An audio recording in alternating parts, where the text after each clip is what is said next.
In the world of productivity gurus and social media gurus preaching habits or routines for everyone, right? Create your morning ritual, meditate, have a non negotiable routine that you follow right after you wake up.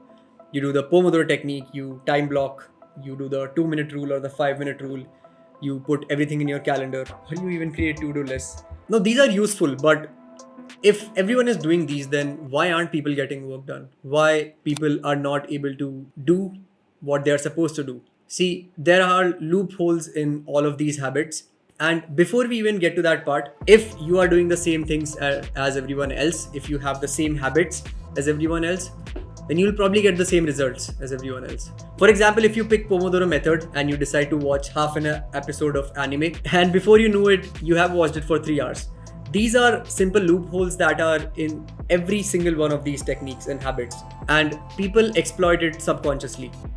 So the point here is to cultivate habits that other people do not have, that puts us in a better position as compared to other people, so we can perform better wherever it's needed, right? And excel at different aspects of our lives. So in this video, I'll talk about 3 unconventional habits that you can develop without frying your brain with dopamine that you already must have done today. That will make your day more meaningful. It will help you find more fulfillment in what you do, and you just become a better productive person. So let's begin. First one is called book not phone. Social media has killed our attention span, that's for sure. If you say that you have a good attention span, you are just lying. Now, the thing is that whatever you consume, it creates the knowledge pool you have around you, and that is the basis of the decisions that you take, right? So if you put in good things in that knowledge pool, you will be better equipped to make better decisions. And what do?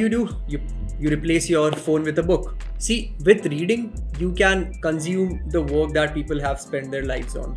Now, instead of looking at tempting things that will probably raise your body temperature in the morning, instead of your phone, try keeping a book bedside, and you pick that book up first thing after you wake up. Now, I know कि तुम लोगों को bed में पड़े रहने में मजा आता है, मेरे को भी आता है. So what do? You lay in bed and you read for 30 minutes. And the thing here is, this information will be with you for a longer time, since right after you wake up, you are sort of in that daydreamy state where whatever information you consume, it probably goes into your subconscious at a very deeper level. I think I talked about it in the book video as well. Now you do the same thing right before you sleep as well. पड़े रहो bed में, but read for 20 minutes, read for 30 minutes, and that information will go into your subconscious at a very deeper level. Now, solution to दे दिया. It's your choice whether you want to put literal shit into your subconscious or you want something that's actually meaningful and helpful for you. And the thing is, this is information that you don't know. You might use it or you might need it, but you don't know when you will need it, right? So better equip yourself before it's needed. Now, what do you do for the rest of the day? You carry a book as well as your phone, and you keep both of them together. Whenever you are tempted to pick up your phone, consciously pick up the book, read 2-3 pages, and then get to work again, because you probably haven't missed anything if you don't pick up that phone, क्योंकि message तुमको आए नहीं होंगे या फिर तुम्हें कोई important call भी नहीं आया होगा. And you'll be surprised by how life changing this one simple habit is. I saw it in a tweet from Vinamra, and where he said that he keeps his Kindle nearby when he sleeps or after he wakes up. And yeah, I've been doing this for the last 2 weeks, and it's very helpful. I can get a lot of reading done quicker, and I don't have to time block to read during the day, so I can get the work done as well.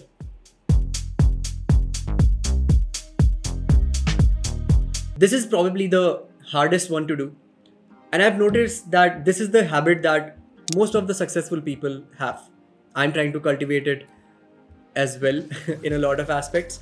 The thing is, the people that we look up to, they make very difficult decisions in real time, and they put it into action without any delay. For most people, it's different. For people like us, we get to a point where we are so disgusted in ourselves that out of regret, ultimately, we decide to change. But the thing is that these are some of the worst times, because you have to accept the fact that you're not good enough, you are wasting your life, and all the negativity that comes with it. And in my case, I'm able to do this in some aspects of my life pretty effortlessly while I'm working on it in other aspects. Let's look at some examples. It's quitting fast food right now, heading to the gym, and being consistent for months to come. It's deciding to sleep at 11 p.m. instead of 4 a.m. Even if you can't sleep, you just go to bed and you wake up during early hours. It's starting a project that you have been delaying for time and being consistent with it out of nowhere. Some examples of mine: I was able to change my sleep schedule within a day. I was going to bed at like 3-4 a.m. and then I changed it to 10:30, 11 p.m. very easily in actually just 2 days. Right now I wake up early and it's surprising how productive I am. If you can create this one habit, put aside every single habit that you know of, then you can create any other skill or habit that you want. It's just this one conscious interrupt that you need to create good habits like this. Yeah. What you do is you schedule 10 to 15 minute time blocks and you just daydream. You think of consequences and results, what you're up to, where you are headed, what if things go right, what if things go wrong, what are the possibilities, what are some things that you might be missing that will help you make significant progress, how better life can be if you just stay consistent. How would you be able to provide for your family if you're able to get to that milestone? You just think about these and your brain creates some sort of mental network that actually gives you a lot of the missing pieces in the puzzle. The thing is that all the solutions are within your thoughts. If you just daydream and you think about the process holistically, you will arrive to those conclusions very quickly rather than being conscious and trying to find the solutions that you are looking for and being frustrated by it. This actually has the power to open up possibilities that you'll actually never think about during your work distraction states. I have been trying to cultivate it now. I do it for about 10 minutes. I just stare at that wall or I just sometimes go out of the balcony and I just start daydreaming.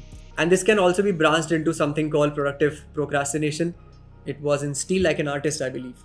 Basically, you have these side projects aside from your main focus, obviously. Whenever you are distracted from your main objective, let's say if you're a student or you have a job, whenever you're distracted during those times, you just start working on these side projects for 20-30 minutes at a time. And instead of zoning out on Netflix or watching some anime, you continue working on these side projects. And these aren't projects that you'll possibly earn money from. It can be like an unfinished sketch, a book that you're reading, or maybe let's say a digital product that you're working on. It gives more power to your procrastination and you progress as well. Your entire thinking changes and nothing matters aside from just having that progress in your work. If you watched the video until here, tell me one habit that you are most proud of, and other people just engage with other ones and learn about new habits that you probably haven't heard of that I didn't mention in this video. You can follow me on Twitter at @ysaksham and follow my work account on Instagram at @howsaksham. Do all the like, subscribe thingy. Stay disciplined, work on your habits, and this is how we'll escape normality together.